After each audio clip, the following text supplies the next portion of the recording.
Safehold Peace est né le 6 juillet 2005, lorsque j'ai appris les attentats de Londres et j'étais au Liban.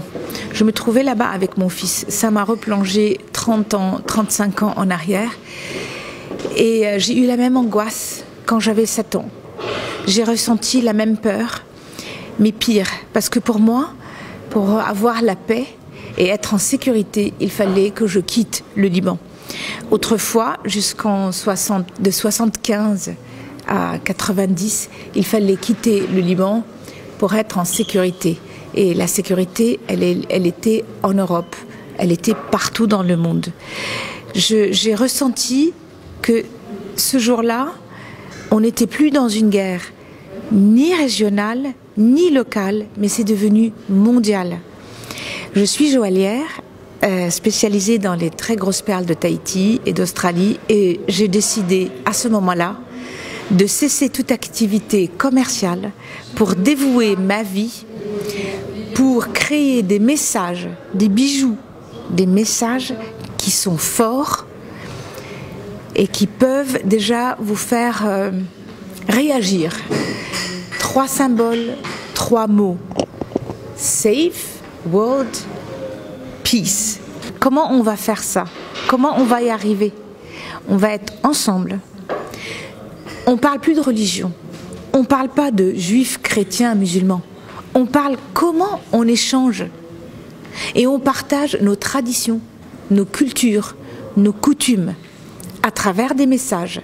Les grands créateurs se sont inspirés déjà avant moi pour passer leurs messages à travers des t-shirts, des casquettes, des vestes, etc. Et c'est ce que nous sommes en train de faire. C'est mélanger le glamour à l'humanité et tout ce qui est humanitaire.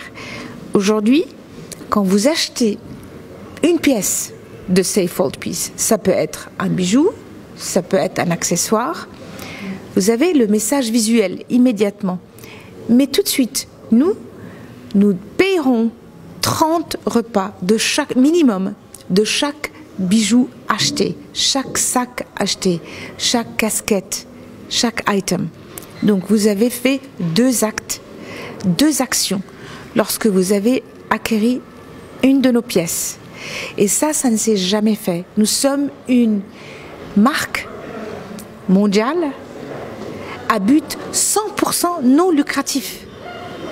C'est-à-dire que nous autofinançons, nous allons produire plus et nous aidons les projets, tout ce qui touche à l'enfance, droits des femmes, l'éducation.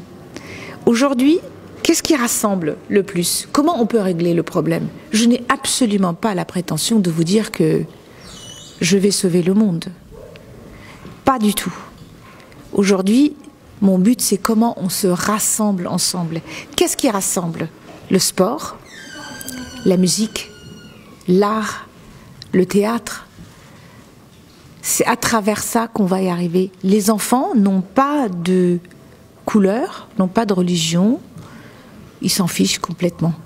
Donc on va travailler déjà sur les générations futures et expliquer aux gens qu'il y a énormément d'excellentes actions, des bonnes actions dans le monde. Mais personne n'en parle. Les gens, on dirait qu'ils sont tous préoccupés par montrer quel attentat, quel assassinat, qui a fait. C'est ce qu'on regarde. La violence, la violence, la violence, la violence. Et ben moi déjà par un acte concret, déjà porter nos bijoux, afficher sur votre cou, sur votre veste, et vous allez avoir les sourires, surtout dans les aéroports, même avec des gens avec qui on ne peut pas communiquer dans d'autres langues, d'autres cultures, mais ils me disent « This is nice, this is beautiful ». Donc cette terre, elle appartient à tout le monde. Il n'y a personne qui a le monopole.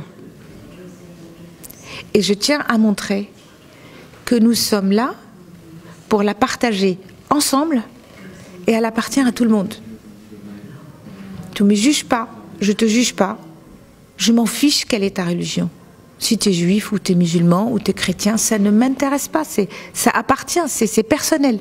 Mais en revanche, qu'est-ce que c'est formidable d'être invité pour un iftar, mais c'est merveilleux d'être invité à Yom Kippour, Noël, pourquoi pas?